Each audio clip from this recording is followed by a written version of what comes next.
How do you play basketball? How you doing? Good. You have questions, concerns? No? This is my buddy Dad, Dave here. I'll have to just explain all about him. He's traveling with me. He's a tourist. He's pretty nasty situations on the highway. But look him up on my websites and you'll find plenty more about him. He's been my co-pilot the whole way. He is the bomb. Thank you. What up?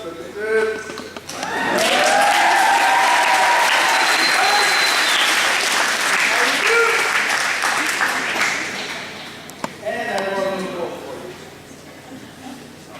So, I'm standing back there crying by myself. You know what HIV is, right? You heard it. HIV stands for human. Any aliens up in here? We're all human beings, right? I can actually say for the first time ever, I'm one of you. That means very bleachers. Probably not being as polite and quiet as you are. So I am one of you. I'm here today not to shove HIV/AIDS in your face. I'm not here to beat the AIDS bandwagon. I'm here to lend knowledge, compassion, hope. All right? Never, ever surrenderable, dog, right? Doesn't matter, AIDS or not. You got cancer, you got a deep condition. We can all help each other. I have a registered trademark on compassion as our cure. I believe it beyond the scope of HIV. All right? If we can help our brother, we can help our sister here in North Bend. We can do it in Coos Bay, we can do it in Eugene. We can do it around the world, folks. We can. And sadly, that collective will is not there in the fight against AIDS. No, I'll kind of explain why. I was told once that HIV thrives in communities that are already marginalized. And if you know what that means, I grew up here, I'm a redneck too, man. Marginalized, that's a margin on a paper. How do you put people over there? People that are already judged, and people who already have a tough neck in life. People that are addicted, people that are homeless, people that are poor. On and on and on. And you have to understand that there's hope no matter what. Okay, compassion. If we can do it for HIV, you know, HIV actually probably gets more funding than any other disease out there. And the only reason it does is because people like myself who've gone to our senators, gone to our congressmen and asked and pleaded, you know, from the very day that this horrible, horrible scourge hit our planet. So you each have a very good role in here, and I'll say it now if I don't say it again. We all have a place in this fight. When we talk about stigma, you heard the long-standing issues, all right? Stigma means you're not going to go get tested because you don't fit any certain category. I'm not homosexual, I don't shoot dope, I don't have to worry about it, right? About 40% of the new infections occur amongst youth around the world. You need to be concerned about it. I was 19 when I held my arm out in the hotel on Sunset Boulevard in Highland. I'd never seen a needle here. The only time I ever even heard of cocaine here in North Bend was a big drug bust up in Portland. I never saw it, I never did it. Went to a few kegers on the weekends, but that was about it. There's somebody up here, and that's not good or bad, but I wasn't a druggie. All right? So, I want you to understand every choice we make in life has a consequence. And mine, I didn't have that knowledge in 1983 when I stuck my arm out. I had experimented snorting it, I thought it was cool, everybody in LA and Hollywood was doing the same thing.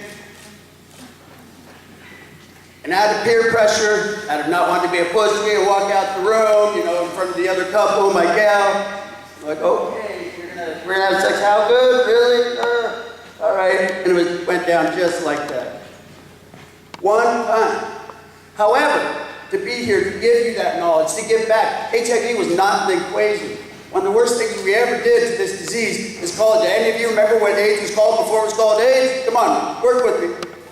Anybody, old, young, what was it ever called before AIDS? Heroin? No. Heroin's a medicine or a drug, and HIV is a virus. What was it called before AIDS? Grid. Who said that? Shout it out. Good job. What does GRID stand for? Please, don't be embarrassed. Right? How messed up is that? Said we didn't call it lesbian swine flu, not transsexual herpes. Come on now.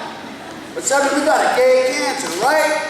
And here we are 32 years later into this disease, and we're still fighting that very stigma that if I don't apply to that certain stereotype, I'm all right. And when I said 40% of the youth, and by the way, excuse me for brain farts, I have stories for days. And I said I'd rather have a brain fart, and I have my 2 helpers right up here. If I do, work with me, all right? Help me where I was at. But I'd rather be real with you than stand up here with some PowerPoint and give you some clinical presentation. I've never done that.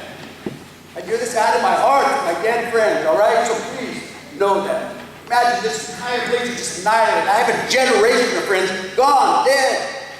I'm not a 1%er because I'm on a bike murdering people. I'm a 1%er because that's all my friends are left alive. So what would you do? What if it were you? So it's not just the youth that need this information, it's our parents. Anybody had a parent go through divorce?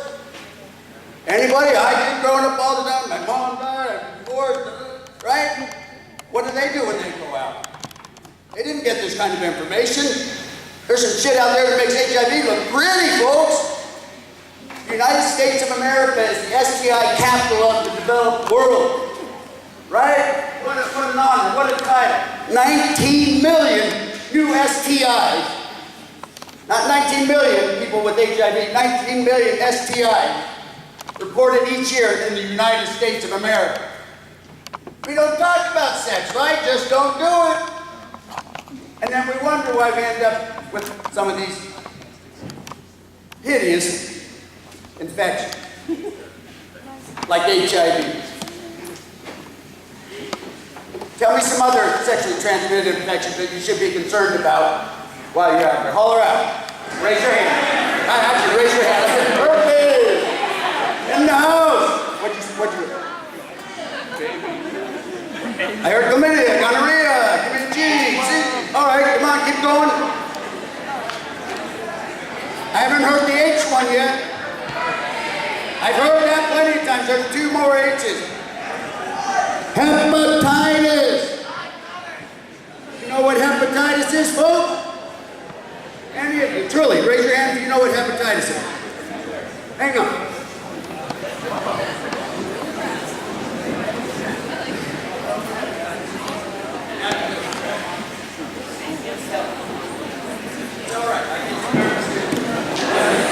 All right, we don't know how hep is spread. All right. Hepatitis, when you're out there hooking up, as I say, whether you're a parent, whether you're 15, whether you're 50, hopefully it's when you're 50 you decide to marry and settle down. You need to have this knowledge. People hear about HIV, fortunately, probably more than the other ones. You know, it's more embarrassing to stand up here and say I have HPV, I've been exposed to that, than is to tell the world I have AIDS. How shameful is that? I have warts on my shit. That shows you can't see HIV. And it wasn't until I moved from Los Angeles to Wisconsin. I was speaking at Beloit, Wisconsin. It was Sex Education Awareness Week. And they're all wearing t-shirts to go around the campus there in Beloit. Got chlamydia, green, gonorrhea, yellow, HIV, red. Well, whatever. They're all different colors. There's bright and festive. But they all owned that. They owned it. Whether they had it or not. And most of them didn't. And I started doing my presentation there, and I said, you know what? You guys rock. I said, because in all my years, I may wear my red ribbon, my AIDS awareness shirts. I've never walked around with HPV, chlamydia on my chest, right? And I got it as the first time ever in my maybe 20 years of outreach. I said, hi, oh God, I guess I better let you know I have HPV as well. So, what I want to do, because we're short on time, you saw a lot of my history. There's my website. You can find me anywhere. Type Bob Bowers and HIV and happy reading, folks. And I encourage you to do so. I actually have about 200 spaces left on Facebook. Please, please keep in touch, all right? Empower yourself. Get there, all right? I'm on Instagram, Twitter. I'll do whatever I can to send you in the right direction if needed. But what I do to every audience, which is really, really important to me, that you have the basics. And I said, whether you're 14 or whether you're 54, 50 like me, we need this information. My drink. So, I'm going to give you the basics, and this is going to be the interactive fun part, and actually this is the most fun portion of any presentation, rather than telling you about all my dead friends, or how much crap I've endured from wheelchairs to near-death experiences on multiple occasions. Not only just last year having heart failure once again, to be riding up from Cali to my home city and speak here, right? That's good, that's hope, that's never giving up, no matter what. So, with HIV, there are 4 fluids and 3 modes of transmission for this. And if you learn this, and you talk about this with your partners, whether you're 50 again or whether you're 20, you're going to be way ahead of the curve. All right? So, by a show of hands, what is one of our body fluids that can transmit HIV? Right there, young lady. Blood. Absolutely. Blood is probably the highest risk for transmission, typically containing a higher amount of the virus in the system. So blood, perfect. Semen. Damn, sailors. What? Saliva. All right, I'm so glad. Thank you. And by the way, I didn't say this. There are no stupid questions or answers. I'm learning stuff. I'm writing the book as I go too. All right? Saliva. Can saliva transmit HIV? Give me a kiss, young lady.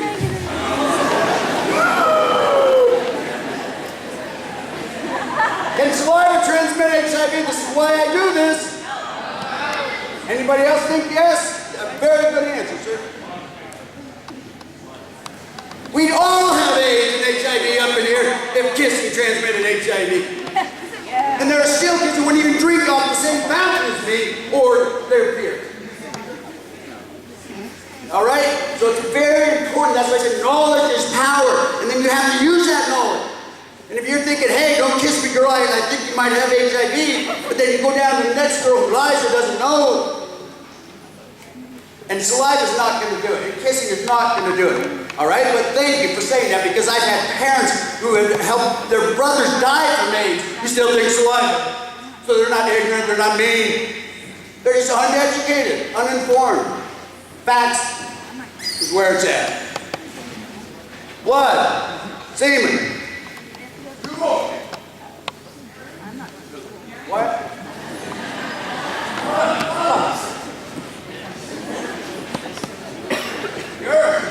All right, this is a good one. Mr. Bowers, what if I have a crack on my ass cheek and I know that, HIV needs a route into a bloodstream in order to infect me. If I sit on the toilet and there's pee on it, but I get infected? Come on!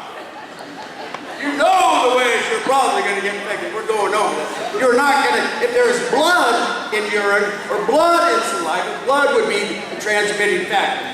Not semen or urine. Okay? Yeah. Keep them coming. Got 2 more. All right, I'm going to take that. Go. Needles, that's a mode of transmission. We'll get into that. We have, ladies, what body fluid do you have that can transmit HIV just as much as that nasty semen does? Huh? Breast milk. Good.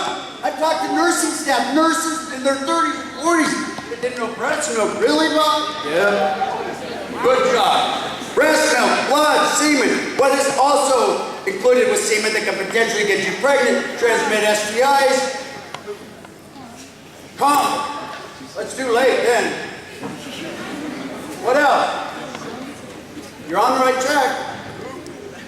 Pre-con. Pre-ejaculatory fluid is just potentially infectious. So that line that I used years ago, no, I won't come here, I'll just be in there a minute and night out. No!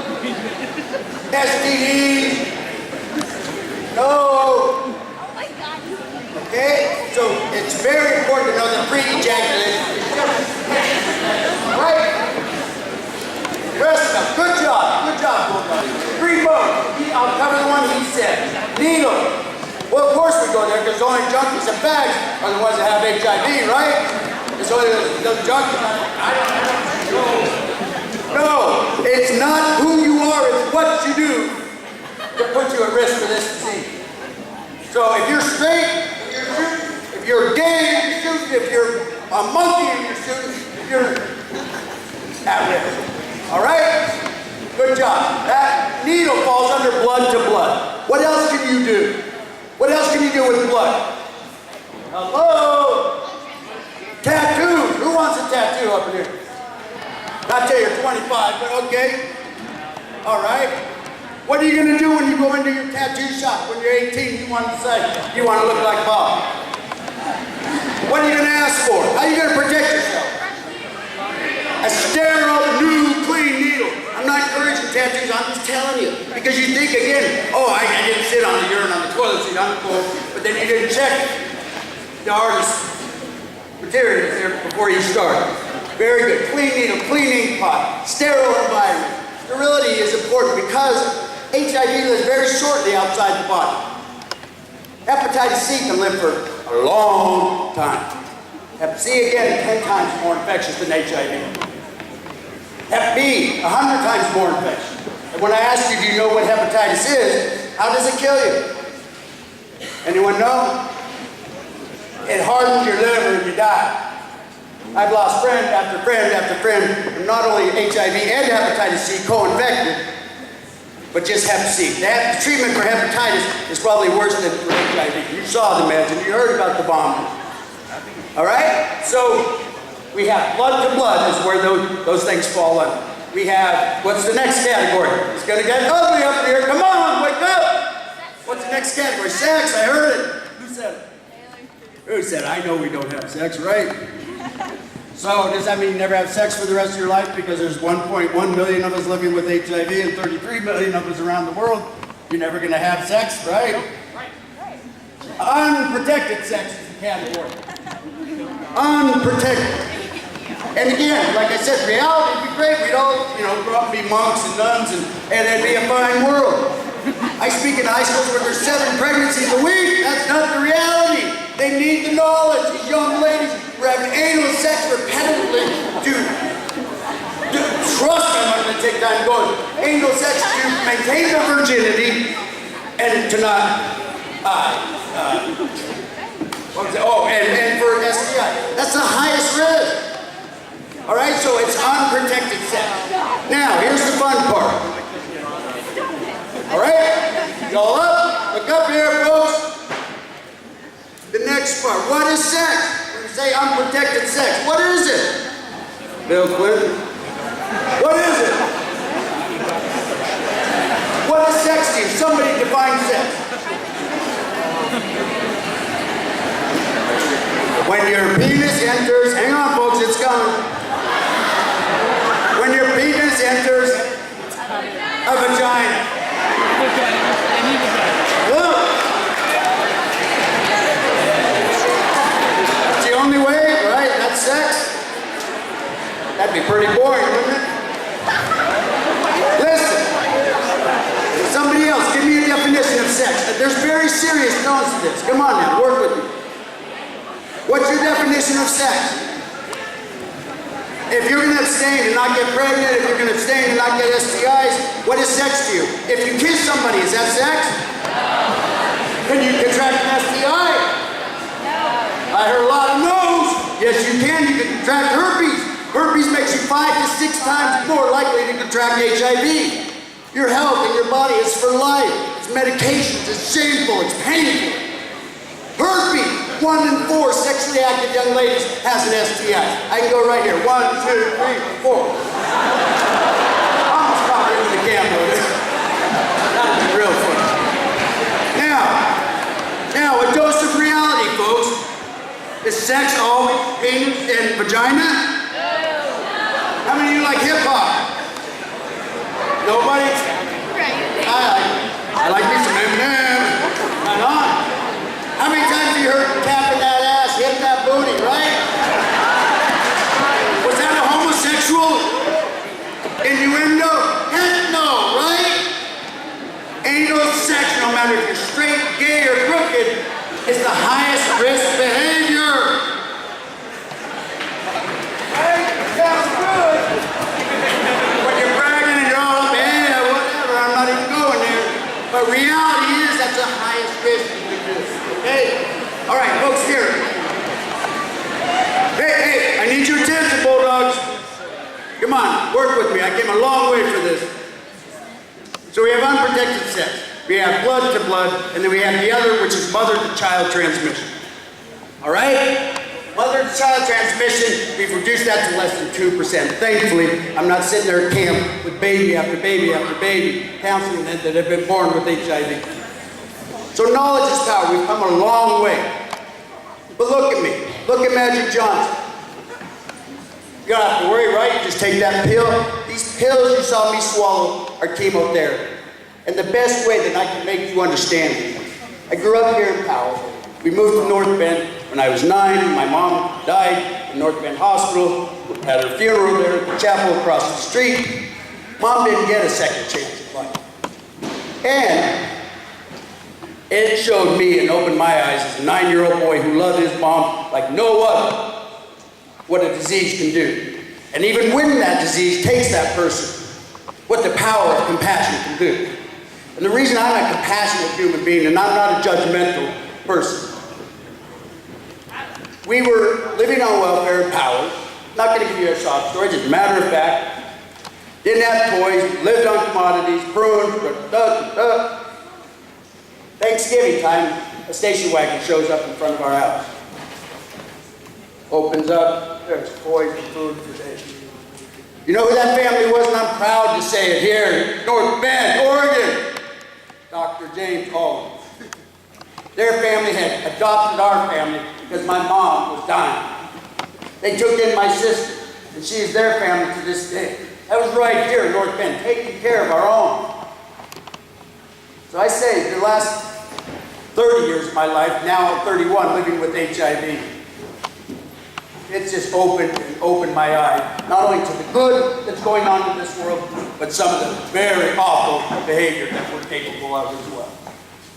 And we all have an opportunity to protect ourselves, to protect your partner, give your parents the information. You have that responsibility to one another.